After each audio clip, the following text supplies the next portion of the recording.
मम त्रैलोक्यमखिलं मम देवावशानुगाः यज्ञभागानहं सर्वानुपास्नामि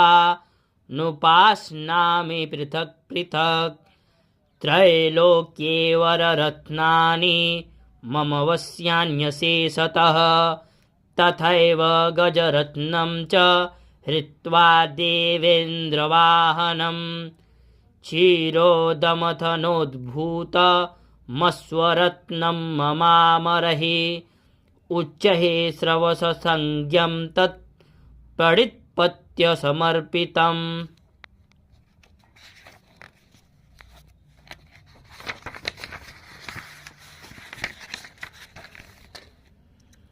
यानि चान्यानि देवेषु गन्धर्वेषु च रत्नभूतानि भूतानि तानि मय्येव शोभने स्त्रीरत्नभूतां त्वां देवे लोके मन्यामहे वयं सा त्वमस्मानुपागच्छ यतो रत्नभुजो वयम् मां वा ममानुजं वापि निशुम्भमुरुविक्रमं